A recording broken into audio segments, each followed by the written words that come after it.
اس میں ماشاءاللہ اس پورے کمرے میں بہت ساری ایسی بھی چیزیں ہیں جو بہت یادگار ہیں.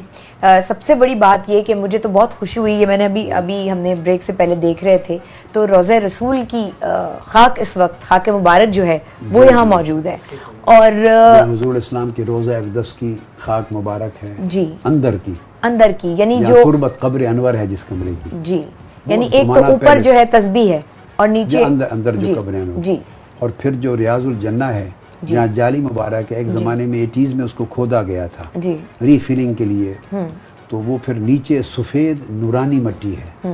یہ آپ دیکھ رہی ہیں سب یہ سفید رنگ کی مٹی نظر آ رہی ہے، جبکہ مدینہ پاک میں زمین کی یا پہاڑوں کی پتھروں کا رنگ سفید نہیں ہے. آپ دیکھیں گے سفیدی نظر آئے گی ادھر پر، دیکھ لیا نا آپ نے وائٹ، تو یہ وہ نیچے کی ریاض الجنہ کی مٹی ہے. اچھا، اس کے بارے میں ایک روایت ہے، یہ آپ کو کیسے کعبۃ اللہ کے غلاف بھی ہیں، وہ جو اس یہ جو پڑے ہیں سامنے، جی جی، روضہ رسول کے غلاف اطہر ہیں.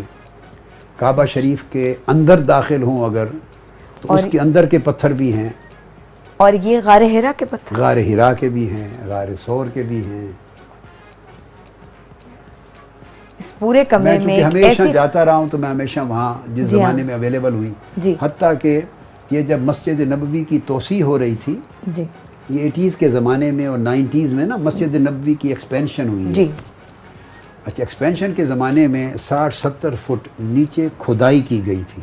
اچھا، وہ پوری بیسمنٹ ہے جی مسجد نبوی کی، اور وہ نیچے تک کھدائی جب کی، اب مسجد نبوی جو ایٹ پریزنٹ ہے وہ اتنی وسیع ہے کہ حضور علیہ السلام کے زمانہ اقدس میں جو مدینہ طیبہ شہر تھا، وہ سارا شہر مدینہ اب مسجد نبوی کی 4 دیواری کے اندر کور ہو گیا ہے.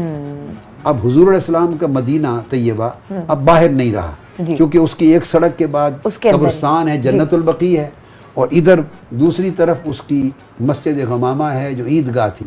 یہ دونوں چیزیں شہر کے باہر ہوتی تھی. اب جب کھدائی ہو رہی تھی 60-70 فٹ نیچے، تو نیچے گئے تو اصل زمین، اصل اینٹیں، اصل گلیاں اور اصل زمین کی سطح نکل آئی جس پر حضور علیہ السلام رہائش پذیر تھے، صحابہ کرام رہتے تھے، اہل بیت اطہار. یہ تو 1400 سال میں زمین کا لیول اونچا ہوتا رہتا ہے نا، تو وہ اصل لیول زمین کا نکل آیا.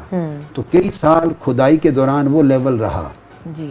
تو منہاج القرآن کے بہت سارے انجینئرز وہاں کام کرتے رہے.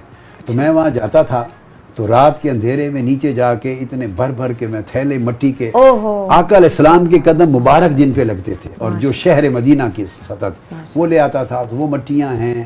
تو یہ قبر مبارک کی خاک مبارک آپ کے پاس اس طرح پہنچی؟ آپ نے خود اپنے ہاتھوں سے لی؟ وہ وہاں کے جو خدام اندر جاتے ہیں نا، وہ کالے رنگ کے جو خدام نظر آتے ہیں آپ کو، جو مسجد نبی کے اندر جو صفائی کے لیے جاتے ہیں، وہ ان کے ذریعے ملی. اچھا، وہ 80s کے زمانے میں، وہ بھی بہت پتہ نہیں اس میں کتنی صداقت ہے، لیکن روایت ہے کہ ہم تو اندر نہیں جا سکتے نا. جی ہاں، جی، وہ تو جو خدام صفائی کے لیے جاتے تھے پہلے، وہ ان کے ذریعے بہت ساری چیزیں ملی.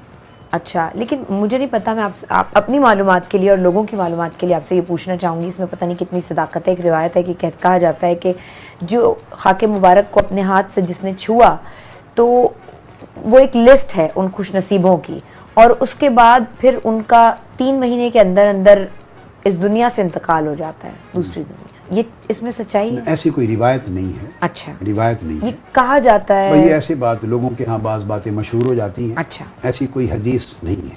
اچھا، البتہ یہ حضور علیہ السلام نے فرمایا میری قبر، اور دوسری حدیث کے الفاظ ہیں بخاری اور مسلم کے کہ میرا حجرہ، جہاں آقا علیہ السلام رہتے تھے اور وہیں آپ کی قبر انور ہے مزار، اس کے اور ممبر کے درمیان جو قطع ہے پورا، یہ روضۃ من ریاض الجنہ، یہ جنت کے اعلیٰ باغات میں سے ایک باغ ہے، اور یہ ٹکڑا حقیقی جنت کا ٹکڑا ہے.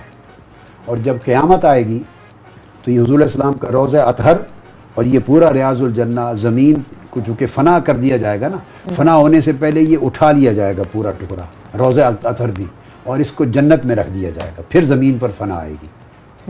تو اس ریاض الجنہ کی کھدائی کے نیچے کے بھی پریزنٹ وہ ٹکڑے بھی ہیں، اور وہ مٹی اور وہ پتھر بھی ہیں سارے.